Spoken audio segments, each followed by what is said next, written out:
আমি ঘুমাচ্ছিলাম, হঠাৎ করে একটা ফোন আসে। ফোনটা ছিল আমার বোনের। বলতেছে যে সরকার নাকি পদত্যাগ করছে, তুই জানিস কিছু? আমি বলছি, কি বলিস আসলে? যে হ্যাঁ প্লিজ একটু খবর দেখ। বলে ঘুম থেকে উঠে খবর দেখলাম। হ্যাঁ দেখলাম যে আসলেই সরকার, শেখ হাসিনা বাংলাদেশের প্রধানমন্ত্রী ছিলেন, তিনি পদত্যাগ করছেন এবং তিনি ইন্ডিয়ার উদ্দেশ্যে রওনা করছেন। ইন্ডিয়া হচ্ছে ত্রিপুরাতে। তারপরে শুনছি সেখান থেকে দিল্লিতে গেছে। তো আজকে আমি এই ভিডিওটা দেখবো আর হচ্ছে ক্লিয়ার হব যে আসলে পদত্যাগ হয়েছে বা এখন সে কোথায় আছে।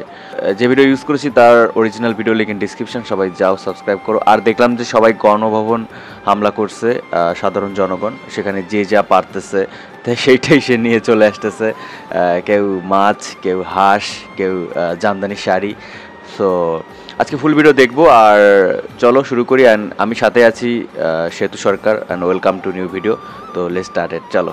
দেশ ছাড়লেন বাংলাদেশের প্রধানমন্ত্রী শেখ হাসিনা, পশ্চিমবঙ্গের উদ্দেশ্যে রওনা দিয়েছেন। আচ্ছা, দেখা যাচ্ছে যে হেলিকপ্টারে তিনি যাচ্ছেন। এটা কোথা থেকে উঠতেছে? আই থিঙ্ক ঢাকা থেকেই হবে। তো একটা রিকোয়েস্ট, কেউ স্কিপ করো না প্লিজ, লাস্ট পর্যন্ত দেখো। আর এই ভিডিওটা ইউজ করেছে হচ্ছে এবিপি আনন্দ। সবাই চ্যানেলটা সাবস্ক্রাইব করো, লিঙ্ক ডিসক্রিপশনে রয়েছে। Let's go. শেখ হাসিনা বাংলাদেশের দৈনিক প্রথম আলো সূত্রে এমনটাই খবর পাওয়া যাচ্ছে। আপনারা জানেন গতকাল থেকে ফের নতুন করে অশান্ত হয়ে উঠেছে বাংলাদেশ। এখনো পর্যন্ত 100 জন প্রাণ হারিয়েছেন নতুন করে তৈরি হওয়া এই সংঘর্ষের ঘটনায় এবং 100 জন আহত পর্যন্ত হয়েছেন। আর তারপরই দেশ ছাড়লেন বাংলাদেশের প্রধানমন্ত্রী শেখ হাসিনা। গতকাল থেকে আন্দোলনকারীরা বারবার শেখ হাসিনার পদত্যাগের দাবি করেছেন। আর এই মুহূর্তের বড় খবর, দেশ ছাড়লেন বাংলাদেশের প্রধানমন্ত্রী শেখ হাসিনা, পশ্চিমবঙ্গের উদ্দেশ্যে রওনা দিয়েছেন শেখ হাসিনা। বাংলাদেশের দৈনিক প্রথম আলো সূত্রে এখনো পর্যন্ত এই খবরই পাওয়া যাচ্ছে।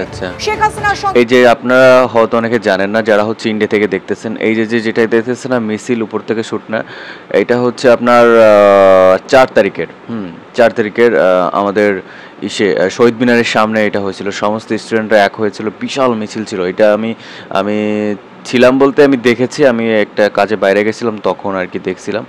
তো চলো। রয়েছেন তার বোন শেখ রেহানাও। স্থানীয় সময় বিকেল 3টে জাতির উদ্দেশ্যে ভাষণ দেবেন বাংলাদেশের সেনাবাহিনীর প্রধান। স্থানীয় সময় বিকেল 4টে বাংলাদেশের ক্ষমতা দখল করতে পারে সেনাবাহিনী, এমনটাই খবর সূত্রের। স্থানীয় সময় দুপুর 2:30টে নিজের বাসভবন থেকে সামরিক হেলিকপ্টারে রওনা দিয়েছেন শেখ হাসিনা। বাংলাদেশ থেকে তিনি ইতিমধ্যেই রওনা দিয়েছেন পশ্চিমবঙ্গের উদ্দেশ্যে। বোনকে সঙ্গে নিয়ে বাংলাদেশ ছাড়লেন প্রধানমন্ত্রী শেখ হাসিনা। বাংলাদেশের দৈনিক প্রথম আলো সূত্রে এখনো পর্যন্ত এমনটাই জানা যাচ্ছে।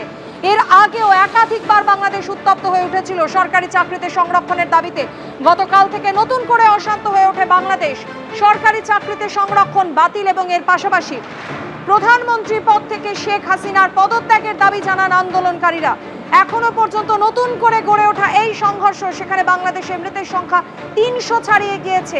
শতাধিক ব্যক্তি তারা আহত হয়েছেন। আর সেই ঘটনায় এখন যে বড় খবর পাওয়া যাচ্ছে, সবার আত্মার শান্তি কামনা করি করতে পারে সেনাবাহিনী। খবর সূত্রের দেশ ছেড়েছেন বাংলাদেশের প্রধানমন্ত্রী শেখ হাসিনা। বোন শেখ রেহানাকে সঙ্গে নিয়ে তিনি বাংলাদেশ ছেড়েছেন।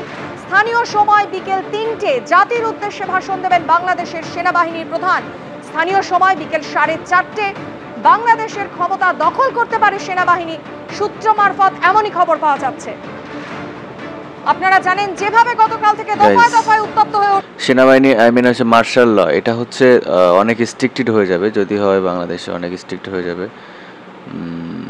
জানি না কি হয়, তবে সেনাবাহিনীর প্রধান যিনি বক্তব্য দিয়েছেন তিনি বলেছেন একটা সরকার গঠন করা হবে খুব শিগগিরই এবং পরবর্তী পদক্ষেপ আমরা কী নিচ্ছি সেটা আসলে সোশ্যাল মিডিয়ার মাধ্যমে জানিয়ে দেওয়া হবে। তো আপাতত কিছুই বলা যাচ্ছে না, দেখি আর কি। উত্তপ্ত হয়ে ওঠে বাংলাদেশ। অশান্ত বাংলাদেশে মোবাইল ইন্টারনেট পরিষেবা বন্ধ করে দেওয়া হয়, ছিল এখন ঠিক আছে, জায়গায় কারফিউ জারি করা হয়। আর এই মুহূর্তের বড় খবর, বাংলাদেশ ছাড়লেন প্রধানমন্ত্রী শেখ হাসিনা। রাজর্ষি দত্তগুপ্ত আমাদের প্রতিনিধি আমাদের সঙ্গে টেলিফোন লাইনে রয়েছেন। রাজর্ষি, কি খবর রয়েছে তোমার কাছে? দেখো, অত্যন্ত উদ্বেগজনক পরিস্থিতি এই মুহূর্তে বাংলাদেশে রয়েছে। তুমি জানো গত কয়েকদিন ধরেই গোটা বাংলাদেশ উত্তাল হয়ে উঠেছিল আবার, এবং মৃতের সংখ্যা লাফিয়ে লাফিয়ে বাড়ছিল। আজকেও নতুন করে 6 জনের মৃত্যুর খবর পাওয়া গিয়েছে। শতাধিক মানুষের এই গত কয়েকদিনে মৃত্যু হয়েছে। এইরকম একটা পরিস্থিতি যখন গোটা দেশ কার্যত একটা অদ্ভুত ধরনের পরিস্থিতির মধ্যে দিয়ে যাচ্ছে, যেটা সব থেকে বড় খবর, বাংলাদেশের প্রধানমন্ত্রী শেখ হাসিনা এবং তার বোন শেখ রেহানা তারা বাংলাদেশের প্রধানমন্ত্রীর বাসভবন ঢাকা থেকে তারা বেরিয়ে গিয়েছেন এবং পশ্চিমবঙ্গে আসছেন, এমনটা রয়টার্স সূত্রে, এএফপি সূত্রে খবর পাওয়া যাচ্ছে, সংবাদ সংস্থা সূত্রে। এবং যাতে এমন একটা পরিস্থিতি যে কোনো মুহূর্তে প্রধানমন্ত্রীর বাসভবনেও আশ্রয় করতে পারে, সেই উত্তেজনা, উত্তাপ এবং বিক্ষোভ। তুমি জানো গতকাল থানায় ঢুকে পুলিশ কর্মীদের খুন করা হয়েছে, এমন ঘটনাও ঘটেছে।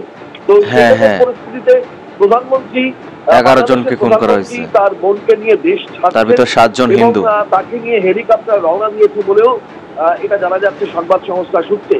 যে শেখ হাসিনা এবং তার ছোট বোন শেখ রেহানা গণভবন যেখানে তারা থাকতেন সেখান থেকে তারা নিরাপদ স্থানে অর্থাৎ সেফ হাউসে তাদেরকে নিয়ে যাওয়া হয়েছে। এবং তিনি দেশবাসীর উদ্দেশ্যে একটা বার্তা রেকর্ড করতে চেয়েছিলেন, সেটা বলতে চেয়েছিলেন, কিন্তু তাকে সরিয়ে নিয়ে যাওয়া হয়েছে, যে তিনি সেই সময়টুকু পাননি বলেই জানাচ্ছে সংবাদ সংস্থা।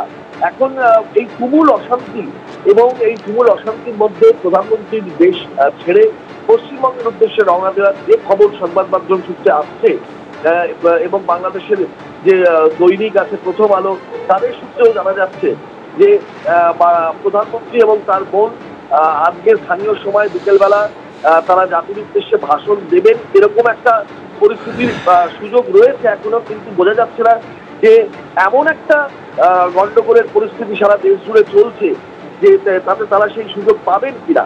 বাংলাদেশের সেনাবাহিনীর প্রধান তারা আজকে বিকেলবেলা কোনো বক্তব্য রাখতে পারেন, বাংলাদেশের ক্ষমতা সেনাবাহিনী দখল করতে পারে, অর্থাৎ যে পরিস্থিতি তাতে আর গণতান্ত্রিক শাসন ব্যবস্থা অর্থাৎ প্রধানমন্ত্রীর যে শাসন ব্যবস্থা সেখানে আর রাখা সম্ভব হচ্ছে না। প্রধানমন্ত্রী যেহেতু দেশ ছেড়ে যাচ্ছেন, বাংলাদেশের সেনাবাহিনীর প্রধান তিনি বাংলাদেশের ক্ষমতা দখল করতে পারে সেনাবাহিনী, সেটাও সূত্র মারফত খবর আসছে। এখন বিষয় হচ্ছে যে এই পরিস্থিতি কোন দিকে গিয়ে দাঁড়াবে এবং এটাকে নিয়ন্ত্রণ করা কিভাবে সম্ভব এইটার কিন্তু কোনো সমাধান সূত্র পাওয়া যাচ্ছে না। আন্দোলনে এমন একটা পরিস্থিতি বাংলাদেশে, সেখানে প্রধানমন্ত্রী দেশ ছাড়ছেন বলে খবর আসছে, তিনি কি পরবর্তী সময় পদত্যাগের মতন সিদ্ধান্ত নেবেন কিনা সেটা নিয়ে একটা জল্পনা ছড়িয়েছে। এর মধ্যে তিনি দেশবাসীকে কিছু বলতে চাইছেন, কিন্তু এমন একটা পরিস্থিতি তাদের বলে উঠতে পারছেন না। সেনাবাহিনীর তরফ থেকে একটা উদ্যোগ নেওয়া হচ্ছে ক্ষমতা দখলের, সেই রকম খবর সংবাদ সংস্থা সূত্রে আসছে। সব মিলিয়ে পরিস্থিতি খুবই জটিল, ঘোরালো এবং উদ্বেগে, এবং আন্দোলন, উত্তাল আন্দোলন যেভাবে ছড়িয়ে পড়ছে, হিংসা যেভাবে ছড়াচ্ছে, তুমি আমাদের সঙ্গে থাকো। এই মুহূর্তে সব থেকে বড় খবর, প্রধানমন্ত্রী পদ থেকে পদত্যাগ করলেন বাংলাদেশের প্রধানমন্ত্রী শেখ হাসিনা। এই মুহূর্তে সব থেকে বড় খবর, প্রধানমন্ত্রী পদ থেকে পদত্যাগ করলেন বাংলাদেশের প্রধানমন্ত্রী শেখ হাসিনা। আপনারা জানেন গত কয়েকদিন ধরে যেভাবে সরকারি চাকরিতে সংরক্ষণ বাতিল এবং প্রধানমন্ত্রী শেখ হাসিনার পদত্যাগের দাবিতে উত্তাল হয়ে উঠেছে বাংলাদেশ। আন্দোলনকারীরা বারবার শেখ হাসিনার পদত্যাগ দাবি করেছিলেন। আর এই মুহূর্তে সব থেকে বড় খবর, বাংলাদেশের তুমুল অশান্তির প্রেক্ষিতেই পদত্যাগ করলেন শেখ হাসিনা। ইতিমধ্যেই দেশ ছেড়েছেন তিনি। বাংলাদেশের প্রধানমন্ত্রী শেখ হাসিনা তিনি দেশ ছাড়লেন এবং পশ্চিমবঙ্গের উদ্দেশ্যে রওনা দিয়েছেন। তিনি বোন রেহানা, শেখ রেহানা, তাকে সঙ্গে নিয়ে দেশ ছেড়েছেন এবং দেশ ছাড়ার আগে তিনি পদত্যাগ করেছেন। একই বিষয় বারবার বলতেছে। যাই হোক, তো একই বিষয়, রাইট? আমি কি বলবো, 15 আগস্ট হচ্ছে শোক, আর সেই শোকের সময়, সেই শোকের মাসেই তার পদত্যাগ। কেমন জানি লাগলো বিষয়টা, কেমন হয়ে গেল না? তো যাই হোক, এই ছিল ভিডিও, আর thank you for suggesting this type of video. আর আমি দেখেছি, দেখা যাক কি হয়। কেবল তিনি পদত্যাগ করছেন, এখন সেনাবাহিনীর প্রধান তো বললো একটা সরকার গঠন করবেন খুব তাড়াতাড়ি। অ্যান্ড আমরাও আশাবাদী যে দেশে এখন খুনোখুনি, মারামারি এগুলো বন্ধ হবে আশা করা যাচ্ছে। দেখা যাক কি হয়। তো দেখা হচ্ছে নতুন কোনো ভিডিওতে। ভালো থাকো সবাই। আর এই চ্যানেলটা এবিপি আনন্দ, রাইট? সবাই চ্যানেলটা ভিজিট করুন, সাবস্ক্রাইব করো, ওকে? আর আমার চ্যানেলটাও সাবস্ক্রাইব করো এতক্ষণ যে যারা দেখছো। আর কোথাও আমার এই ভিডিও দেখছো অবশ্যই সেটা কমেন্ট করে জানাও কিন্তু, ঠিক আছে? সো আর আমার একটা সেকেন্ড ব্লগ চ্যানেল আছে, যাও একটু ভিজিট করো, ভালো লাগবে। সো ভালো থাকো, গুড বাই।